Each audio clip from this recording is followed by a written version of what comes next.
News, ಇದು ನಿಮ್ಮ ಧ್ವನಿ. ನಮಸ್ಕಾರ. ಎಸ್ ನ್ಯೂಸ್ಗೆ ಸ್ವಾಗತ. ನಾನು ಎಸ್ ದೇವೇಂದ್ರಗೌಡ. ಇಂದಿನ ಮುಖ್ಯಾಂಶಗಳು. ತಿಮ್ಮಾಪುರ ಏತ ನೀರಾವರಿಗೆ ಶಾಸಕ ಹಂಪನಗೌಡ ಬಾದರ್ಲಿ ಚಾಲನೆ. ಕೆಳಭಾಗದ ರೈತರ ಮೊಗದಲ್ಲಿ ಹರ್ಷೋದ್ಗಾರ. ಎಸ್ಎಂವೈ ಯೋಜನೆಯಡಿ 250 ಲಕ್ಷ ರೂಪಾಯಿಗಳ ವೆಚ್ಚದಲ್ಲಿ ಸಿಸಿ ರಸ್ತೆ ಹಾಗೂ ಚರಂಡಿ ನಿರ್ಮಾಣ. ಶಾಸಕ ಬಸನಗೌಡ ತುರ್ವಿಹಾಳ್. ಮಟನ್ ಜೊತೆ ನಾಯಿ ಮಾಂಸ ಮತ್ತು ಮಟನ್ ಜೊತೆ ಕರುವಿನ ಮಾಂಸ ಬೆರೆಸಿ ಮಾರುವವರು ನಿಜವಾಗಿಯೂ ಯಾರು? ಆಗಸ್ಟ್ 24ರಿಂದ 30ರವರೆಗೆ ನಡೆಯುವ ಮಿನಿ ಒಲಿಂಪಿಕ್ ಕ್ರೀಡಾಕೂಟಕ್ಕೆ ವಿದ್ಯಾರ್ಥಿಗಳು ಆಯ್ಕೆ. ಮಕ್ಕಳ ಪ್ರತಿಭೆ ಹೊರತರಲು ಪ್ರಯತ್ನಿಸುತ್ತಿರುವ ಸಮುದಾಯದ ವಿಡಿಯೋ ಸ್ಪರ್ಧೆ. ವಾರ್ತೆಗಳ ವಿವರ. ಅನೇಕ ವರ್ಷಗಳಿಂದ ಕೆಳಭಾಗದ ರೈತರ ಹೊಲಗಳಿಗೆ ನೀರು ಕಾಣದೆ ಸರಿಯಾಗಿ ಒಂದು ಬೆಳೆಯೂ ಬೆಳೆಯದ ಕಂಗಾಲಾಗಿದ್ದ ರೈತರ ಮೊಗದಲ್ಲೀಗ ಬಂಗಾರದ ಕಳೆ ಬಂದಿರುವುದು ತಿಮ್ಮಾಪುರ ಏತ ನೀರಾವರಿ ಯೋಜನೆ ಯಶಸ್ವಿಯಿಂದ. ಬುಧವಾರ ಶಾಸಕ ಹಂಪನಗೌಡ ಬಾದರ್ಲಿ ಅವರು ಚಾಲನೆ ನೀಡಿದರು. ಕೆಳಭಾಗದ ರೈತರ ಮೊಗದಲ್ಲಿ ಹರ್ಷ ತಂದರು. ಅನೇಕ ವರ್ಷಗಳಿಂದ ನೆನೆಗುದಿಗೆ ಬಿದ್ದಿದ್ದ ತಿಮ್ಮಾಪುರ ಏತ ನೀರಾವರಿ ಕ್ರಮೇಣ ಚೇತರಿಸಿಕೊಂಡಿದ್ದು, ಮಾಜಿ ಶಾಸಕರಾದ ವೆಂಕಟರಾವ್ ನಾಡಗೌಡರು ತಿಮ್ಮಾಪುರ ಏತ ನೀರಾವರಿಗೆ ಹೊತ್ತು ಕೊಟ್ಟು ಕಾಮಗಾರಿಯ ವೇಗ ಹೆಚ್ಚಿಸಿದ ಕೀರ್ತಿ ಅವರಿಗೆ ಸಲ್ಲುತ್ತದೆ. ಕಾಲಾನಂತರದಲ್ಲಿ ರಾಜಕೀಯ ಬೆಳವಣಿಗೆ ಬದಲಾಗಿ ಹಂಪನಗೌಡ ಬಾದರ್ಲಿಯವರು ಮುಖ್ಯಮಂತ್ರಿ ಸಿದ್ದರಾಮಯ್ಯ ಮತ್ತು ಉಪಮುಖ್ಯಮಂತ್ರಿ ಡಿ.ಕೆ. ಶಿವಕುಮಾರ್ ಅವರಿಂದ ಉದ್ಘಾಟನೆಗೊಳಿಸಿದ್ದರು. ಈಗ ತುಂಗಭದ್ರಾ ಡ್ಯಾಂ ತುಂಬಿ ಹರಿಯುತ್ತಿದ್ದು, ನೀರು ಬಂದ ಕಾರಣ ಬುಧವಾರ ವಿದ್ಯುಕ್ತವಾಗಿ ಚಾಲನೆ ನೀಡಲಾಯಿತು. ಈ ವೇಳೆ 504ನೇ ಕಾಲುವೆಗಳಿಗೆ ಒಳಪಟ್ಟ ಕೆಳಭಾಗದ ರೈತರು ಚಾಲನೆ ನೀಡಿದ ಶಾಸಕರಿಗೆ ಸನ್ಮಾನಿಸಿ ಗೌರವಿಸಿದರು.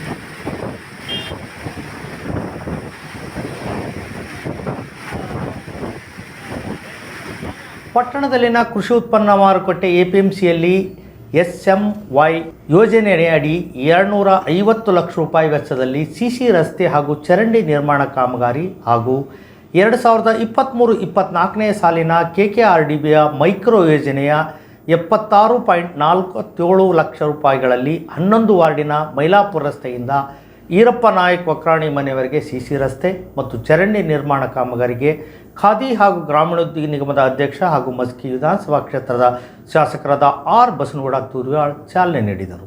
ರಾಜ್ಯದಲ್ಲಿ ನಮ್ಮ ಸರ್ಕಾರ ಅಧಿಕಾರದಲ್ಲಿದ್ದು ಕಲ್ಯಾಣ ಕರ್ನಾಟಕದ ವಿವಿಧ ಇಲಾಖೆಗಳಿಗೆ ಸಂಬಂಧಿಸಿದಂತೆ 5,000 ಕೋಟಿ ಅನುದಾನ ನೀಡುವ ಮೂಲಕ ಕ್ಷೇತ್ರದ ಅಭಿವೃದ್ಧಿಗೆ ಒತ್ತು ನೀಡಲು ಸಹಕಾರಿಯಾಗಿದೆ.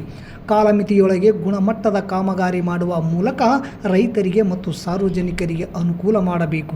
ಹಾಗೂ ಪಟ್ಟಣದಲ್ಲಿ ಕೃಷಿ ಉತ್ಪನ್ನ ಮಾರುಕಟ್ಟೆಯಲ್ಲಿ ಬೃಹತ್ ವಾಹನಗಳು ಓಡಾಟ ಹೆಚ್ಚಿದ್ದು ಕಾರಣ ಕಾಮಗಾರಿ ಕಳಪೆಯಾಗದಂತೆ ನೋಡಿಕೊಳ್ಳಬೇಕು ಎಂದು ಗುತ್ತಿಗೆದಾರರಿಗೆ ಹಾಗೂ ಅಧಿಕಾರಿಗಳಿಗೆ ಸೂಚನೆ ನೀಡಿದರು.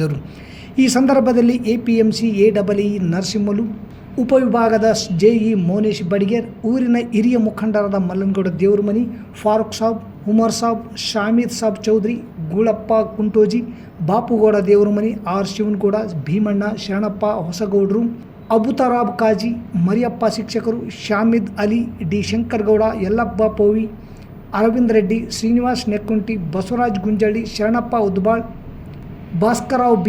ಮರಿಸ್ವಾಮಿ ಕುರುಕುಂದಿ, ಬಸವರಾಜ್ ಸೇರಿದಂತೆ ಇತರರು ಉಪಸ್ಥಿತರಿದ್ದರು. ಒಳ್ಳೆಯ ರಸ್ತೆಗಳನ್ನು ನಿರ್ಮಾಣ ಮಾಡಲಿಕ್ಕೆ ಈ ಹಣ ಭಾಳಷ್ಟು ಅನುಕೂಲ ಆಗ್ತದೆ.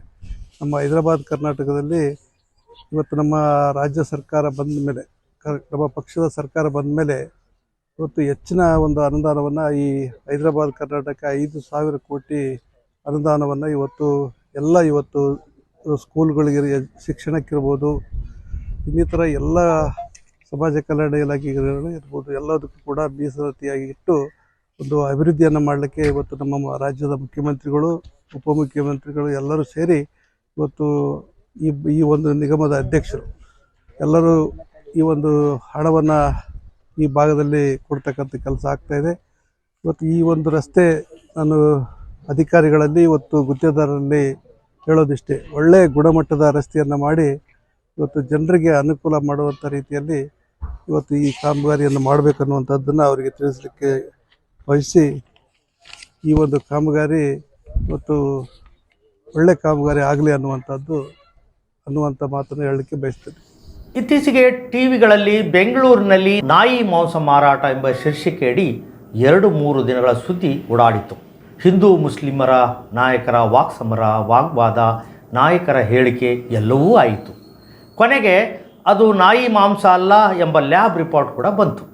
ಆದರೆ ಹಿಂದೂ ಸಂಘಟನೆಗಳ ನಾಯಕರ ಅರ್ಭಟ ನೋಡಬೇಕಿತ್ತು. ಇವರುಗಳ ಅಸಲಿ ಆಟ ಬಿಚ್ಚಿಟ್ಟಿದ್ದಾರೆ ನವೀನ್ ಸೂರಂಜೆ. ಮಟನ್ ಜೊತೆ ನಾಯಿ ಮಾಂಸ ಮತ್ತು ಮಟನ್ ಜೊತೆ ಕರುವಿನ ಮಾಂಸ ಎಂಬ ಚರ್ಚೆ ಎಲ್ಲಿ ಹುಟ್ಟುತ್ತದೆ? ಹುಟ್ಟುವ ಸ್ಥಳ ಯಾವುದು? ಈ ಕುರಿತು ಪೊಲೀಸ್ ದಾಖಲೆಗಳೊಂದಿಗೆ ನವೀನ್ ಸೂರಂಜೆ ವಿವರಿಸಿದ್ದಾರೆ. ಅವರ ಮಾತಲ್ಲಿಯೇ ಕೇಳೋಣ. ನಂತರ ಈ ತರಹದ ಚರ್ಚೆ ಹಿಂದಿನ ನಿಜವಾದ ನಾಯಕರು ಯಾರು ಎಂಬ ನಿರ್ಧಾರಕ್ಕೆ ಬರಬಹುದು. ಇವರಿಬ್ಬರೂ ಕೂಡ ಹಿಂದೂ ಸಂಘಟನೆ ಕಾರ್ಯಕರ್ತರು, ಹಿಂದೂಗಳಲ್ಲ, ಹಿಂದೂ ಸಂಘಟನೆ ಕಾರ್ಯಕರ್ತರು. ಎಲ್ಲಿಂದ ಕರು ಬರ್ತಾ ಇದೆ? ಕುರಿ ಮಾಂಸ ಜೊತೆಗೆ ಕರು ಮಾಂಸವನ್ನು ಮಿಕ್ಸ್ ಮಾಡ್ತದೆ ಅಂತ ಹೇಳಿ ಭಜನದಲ್ದವರು ಆರೋಪ ಮಾಡ್ತಾರಲ್ಲ, ಕರು ಎಲ್ಲಿಂದ ಬರುತ್ತೆ ಅಂತಂದ್ರೆ ಕರು ಇಲ್ಲಿಂದ ಬರುತ್ತೆ. ಇಷ್ಟೇ ಕೇಸ್ ಅಲ್ಲ. 2020 ಜುಲೈ 30 ಅವತ್ತು ಈ ವಿಟ್ಲದಲ್ಲಿ ಒಂದು ಗೋಸಾಗಾಟವನ್ನು ಪತ್ತೆ ಹಚ್ತಾರೆ. ಗೋಸಾಗಾಟವನ್ನು ಪತ್ತೆ ಹಚ್ಚಿದಾಗ ಅದರಲ್ಲಿ ಪದ್ಮನಾಭ ಗೌಡ ಅಂತ ಸಿಕ್ಕಿಬೀಳ್ತಾರೆ. ಅದರಲ್ಲೂ ಕೂಡ ಜೀಪಲ್ಲಿ ತೀರಾ ಅಮಾನವೀಯವಾಗಿ ಕರುಗಳನ್ನು ತುಂಬಿಸಿ ಸಾಕಲಾಗ್ತದೆ. ನಮ್ಮಲ್ಲಿ ಈ ಹೋರಿ ಕರುಗಳಿದ್ರೆ ಅದನ್ನು ಮಾರಾಟ ಮಾಡ್ತಾರೆ. ಹೋರಿ ಕರುಗಳು ಉಪಯೋಗ ಇಲ್ಲ. ಇಲ್ಲಿ ಉತ್ತರ ಕರ್ನಾಟಕ ಭಾಗದಲ್ಲಾದರೆ ಅದನ್ನು ಉಳುಮೆಗೆ ಬಳಸ್ತಾರೆ. ಇಲ್ಲ ನಮ್ಮಲ್ಲಿ ಕೋಣವನ್ನು ಉಳುಮೆಗೆ ಬಳಸ್ತಾರೆ. ಈ ಹೋರಿ ಕರುಗಳನ್ನು ಬಳಸೋದಿಲ್ಲ. ಆದ್ದರಿಂದ ಅದನ್ನು ಮಾರಾಟ ಮಾಡ್ತಾರೆ. ಇತ್ತೀಚೆಗೆ ಈ ಮುಸ್ಲಿಮರು ಅದನ್ನು ತೆಗೆದುಕೊಳ್ಳಿಕ್ಕೆ ಮುಂದೆ ಬರಲ್ಲ. ಯಾಕೆ ಹೆದರಿಕೆ ಅಂತಂದ್ರೆ ಹಿಂದೂ ಸಂಘಟನೆಗಳು ದಾಳಿ ಮಾಡ್ತವೆ ಅನ್ನೋ ಕಾರಣಕ್ಕಾಗಿ ಮುಸ್ಲಿಂ ವ್ಯಾಪಾರಿಗಳು ಈ ಕರುವನ್ನು ತೆಗೆದುಕೊಳ್ಳಿಕ್ಕೆ ಬರಲ್ಲ. ಅದಕ್ಕೆ ಈಗ ಹಿಂದೂ ಸಂಘಟನೆಗಳೇ ಈ ವ್ಯವಹಾರವನ್ನು ಶುರು ಮಾಡಿದೆ. ಸೊ ವಿಟ್ಲದಲ್ಲೂ ಕೂಡ 2020 ಜುಲೈ 30 ಪ್ರಕರಣ ದಾಖಲಾಗಿದೆ, FIR ಆಗಿದೆ. ಪದ್ಮನಾಭ ಗೌಡ ಅನ್ನೋನ್ನ ಅರೆಸ್ಟ್ ಮಾಡಿದ್ದಾರೆ. ಇನ್ನು ಜುಲೈ 20 ನಾನು ಹೇಳಿದ ಜುಲೈ 30 ವಿಟ್ಲದಲ್ಲಿ ಆಗಿತ್ತು.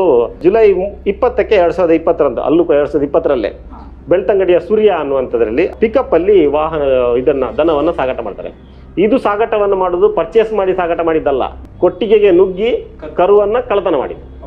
ಇದು ಮುಸ್ಲಿಮರೇ ಮಾಡಿದ್ದು ಅಂತ ಹೇಳಿ ಹಿಂದೂ ಸಂಘಟನೆಯವರು ಪ್ರತಿಭಟನೆ ಮಾಡ್ತಾರೆ. ಆ ಕೊಟ್ಟಿಗೆಗೆ ನುಗ್ಗಿ ಮಾಡಿದ್ರೆ ಅದು ಮುಸ್ಲಿಮರೇ ಅಂತೇಳಿ. ಆನಂತರ ಅವನ್ನ ಚೇಸ್ ಮಾಡಿ ಪೊಲೀಸ್ ಹಿಡಿತಾರೆ. ಹಿಡಿದಾಗ ಅವನ ಹೆಸರು ರಾಜೇಶ್ ಅಂತ ಗೊತ್ತಾಗುತ್ತೆ. ಅವನು ಕೂಡ ಹಿಂದೂ ಸಂಘಟನೆಯಲ್ಲಿ.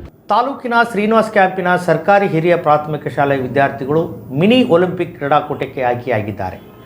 ಜಿಲ್ಲೆಯ 14 ವರ್ಷದೊಳಗಿನ ಬಾಲಕರ ಖೋ-ಖೋ ಕ್ರೀಡಾಪಟುಗಳು ಕರ್ನಾಟಕ ಒಲಿಂಪಿಕ್ ಅಸೋಸಿಯೇಷನ್ ವತಿಯಿಂದ ಬೆಂಗಳೂರಿನಲ್ಲಿ ಮಿನಿ ಒಲಿಂಪಿಕ್ ಕ್ರೀಡಾಕೂಟವು ಆಗಸ್ಟ್ 24ರಿಂದ 30ರವರೆಗೆ ನಡೆಯಲಿದೆ ಎಂದು ಪ್ರಭಾರಿ ಮುಖ್ಯೋಪಾಧ್ಯಾಯ ಯಮಲೂರಪ್ಪ ಡಿ ವಟಾರ ತಿಳಿಸಿದರು.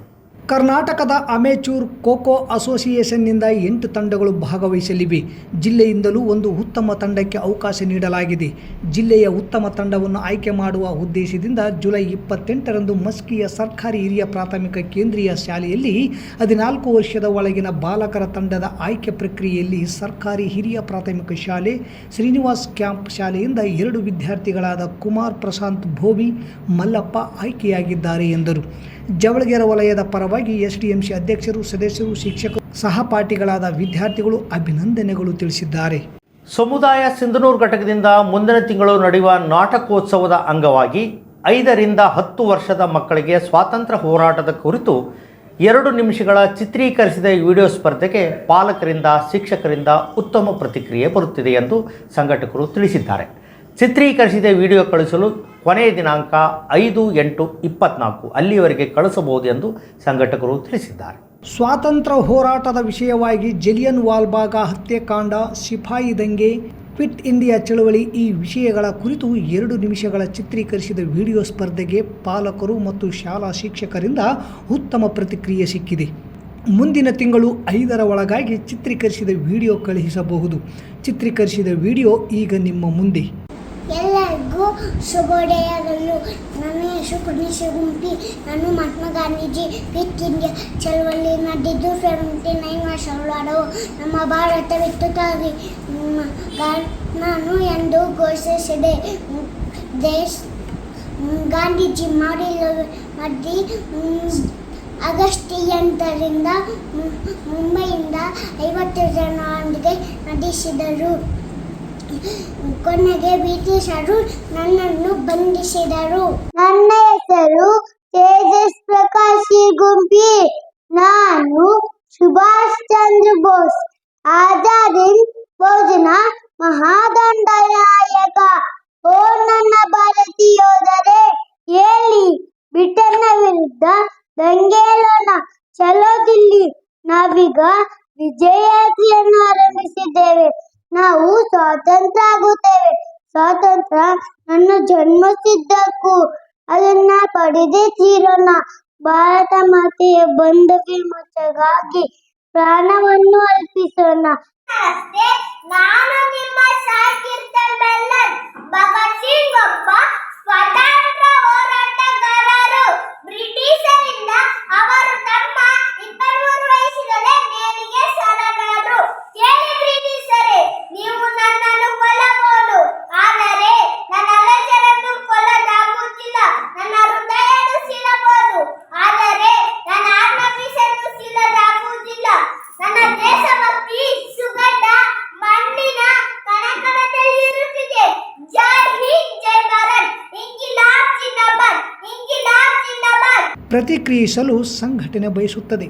ನೀರಾವರಿ ಇಲಾಖೆಯಲ್ಲಿ ಸುದೀರ್ಘ 35 ವರ್ಷಗಳ ಕಾಲವರೆಗೂ ಕೆಲಸ ನಿರ್ವಹಿಸಿ ವಯೋಸಹಜದಿಂದ ನಿವೃತ್ತಿ ಹೊಂದಿದ ನಬಿ ಸಾಬ್ ಅವರಿಗೆ ಮಾಜಿ ಸಂಸದ ಕೆ ವಿರೂಪಾಕ್ಷಪ್ಪ ಅವರು ಸನ್ಮಾನಿಸಿ ನಿಮ್ಮ ನಿವೃತ್ತಿ ಜೀವನ ಸುಖಕರವಾಗಿರಲಿ ಎಂದು ಶುಭ ಕೋರಿದರು.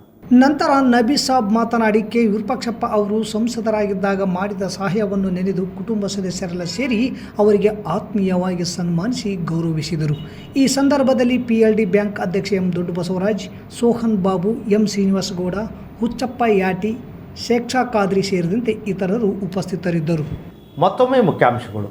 ತಿಮ್ಮಾಪುರ್ ಏತ ನೀರಾವರಿಗೆ ಶಾಸಕ ಹಂಪನಗೌಡ ಬಾದರ್ಲಿ ಚಾಲನೆ. ಕೆಳಭಾಗದ ರೈತರ ಮೊಗದಲ್ಲಿ ಹರ್ಷೋದ್ಗಾರ. SMY ಯೋಜನೆಯಡಿ 250 ಲಕ್ಷ ರೂಪಾಯಿಗಳ ವೆಚ್ಚದಲ್ಲಿ ಸಿಸಿ ರಸ್ತೆ ಹಾಗೂ ಚರಂಡಿ ನಿರ್ಮಾಣ. ಶಾಸಕ ಬಸನಗೌಡ ತುಡಿವಿಹಾಳ್. ಮಟನ್ ಜೊತೆ ನಾಯಿ ಮಾಂಸ ಮತ್ತು ಮಟನ್ ಜೊತೆ ಕರುವಿನ ಮಾಂಸ ಬೆರೆಸಿ ಮಾರುವವರು ನಿಜವಾಗಿಯೂ ಯಾರು? ಆಗಸ್ಟ್ 24ರಿಂದ 30ರವರೆಗೆ ನಡೆಯುವ ಮಿನಿ ಒಲಿಂಪಿಕ್ ಕ್ರೀಡಾಕೂಟಕ್ಕೆ ವಿದ್ಯಾರ್ಥಿಗಳು ಆಯ್ಕೆ. ಮಕ್ಕಳ ಪ್ರತಿಭೆ ಹೊರತರಲು ಪ್ರಯತ್ನಿಸುತ್ತಿರುವ ಸಮುದಾಯದ ವಿಡಿಯೋ ಸ್ಪರ್ಧೆ. ಇಲ್ಲಿಗೆ ವಾರ್ತಾ ಪ್ರಸಾರ ಮುಕ್ತಾಯವಾಯಿತು. ನಿರಂತರ ಸುದ್ದಿಗಾಗಿ ವೀಕ್ಷಿಸಿ ಎಸ್ ನ್ಯೂಸ್. ಇದು ನಿಮ್ಮ ಧ್ವನಿ. ನಮಸ್ಕಾರ.